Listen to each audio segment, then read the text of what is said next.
Hi students, welcome to this first online class about survey data collection methods. First thing you need to know is that survey data collection has actually undergone pretty large changes over the past few decades, especially recently. So there's some positive trends and some negative ones in survey data collection. The good news is that with technology and digitalization, data collection for surveys has become much easier. Now, the bad news is that people are a lot less willing to take surveys, so non-response has become a very big issue to overcome. One of the ways non-response has been prevented to some extent is by making survey design just more fun. Think of those BuzzFeed quizzes that I talked about in class as well. People voluntarily take those surveys, disclose information about themselves, and this way companies can get to work with that data. So what I will cover in this online class is the following. So first of all, I want you to understand which alternative methods of survey data gathering there are. I want to talk about the advantages and disadvantages of each, and then understanding different decision factors that can help you choose a type of survey method. So a survey, first of all, pretty intuitive, right? It is a sort of interview, but usually on paper, not always, with a large number of respondents using a pre-designed questionnaire. So the questionnaire gets designed in advance to make it more standardized. And this is immediately the main benefit of survey research. That standardization is key. All respondents are basically asked the same question because the questionnaire is organized in a very fixed manner and is preset. So this type of uniformity is actually crucial to enable comparison between individuals in your survey. Secondly, surveys are really easy to administer. If you make them in advance, you can let someone else administer them, like a research assistant. You can have them administered online. You can send them out by mail and so on. So there's not much effort required on the researchers' end, at least not when it comes to administering the survey. The survey design itself takes a lot of time, though. Another benefit of survey research is that you can tap into the unseen. What I mean by that is you can ask some questions about how people feel about something and why they feel about something in a certain way and why they engage in certain behavior. Now, of course, this is still self-reported in the sense that if you ask people why they do a certain thing, they can just answer, but they may lie, they may misrepresent themselves. So it's in that sense not as good as observation methods, but it does allow to some extent to tap into the unseen and ask more questions about feelings, motivations, and so on. Fourth, surveys are really good for statistical analysis. Since surveys are usually resulting in quantitative data, of course, if you have open-ended questions, that's going to be much more tricky.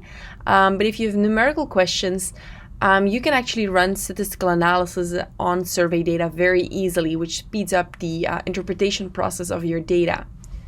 And then lastly, since survey data is collected among a large group of people, you can look for segments and look for differences between subgroups in your sample. Maybe some people answered very differently on certain questions, and you can actually run analysis to find those differences. So the four basic survey methods that we will cover in this online class are person-administered surveys, computer-assisted surveys, self-administered surveys, and then mixed mode or hybrid surveys. I'm going to start with person-administered surveys. So person-administered surveys were actually the main mode of survey research for many, many years. But of course, the costs have increased and technology has advanced, so they've lost a lot of their popularity, but they're still used for certain target audiences. The main benefits of in-person survey research, you can think of this yourself. What do you think is one of the main benefits of conducting a survey or collecting survey data in person from someone? Just think about it for a second. What would be a potential advantage? Here's a couple. immediate feedback, in the sense that if you ask a question to someone in person, you can tell if they don't understand it, if they don't get it, if they misinterpret it, and so on. So you get that feedback immediately. You know if your question was clear, or if you should repeat it in a certain or rephrase it in a certain different way. So in that sense, great feedback.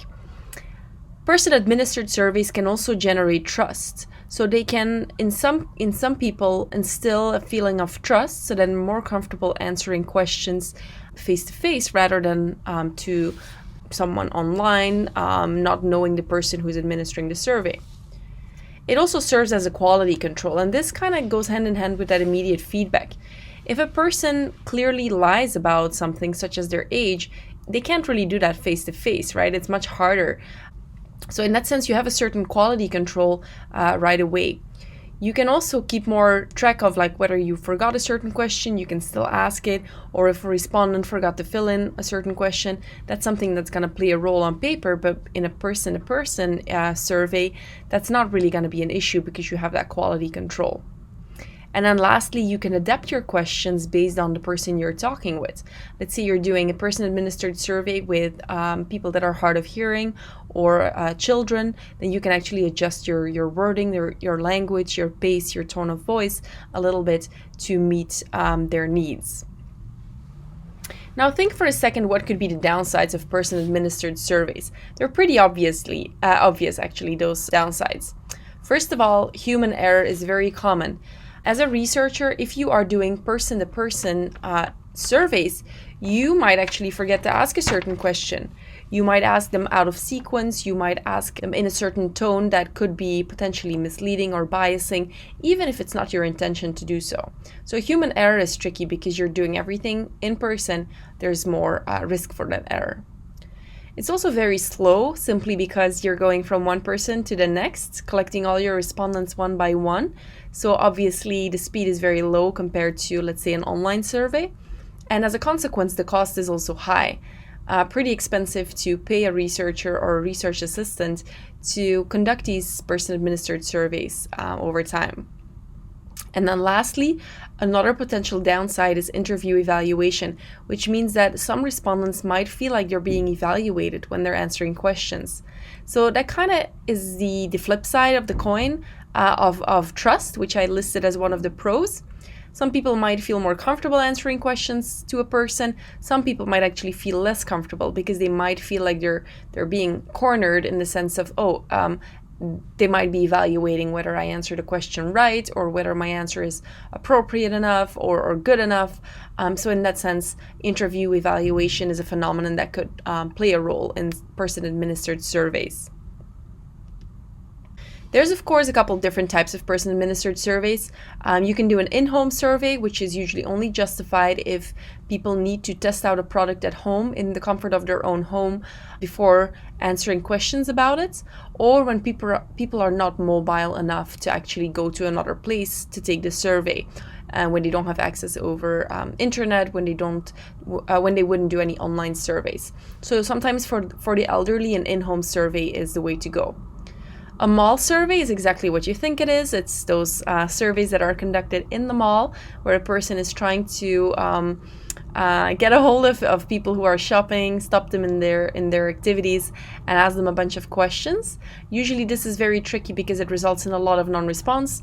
Obviously, not very many people are interested in answering questions when they are on the go, when they're having a good time shopping, or when they're pretty much in a rush trying to get all their shopping done.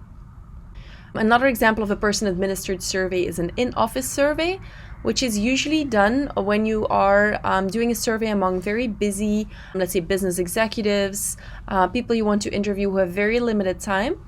So in that case, you might try to set up an appointment to meet with them in their office, meet them where they're at, so that they have to they don't have to waste a lot of time getting to a certain place or digging through emails to find your online survey. So in that case, an in-office survey could be great. Now, the downside of an in-office survey is that you could have to deal with gatekeepers, potentially. And gatekeepers are those people that stand in between you and the person you want to interview or the person you want to survey.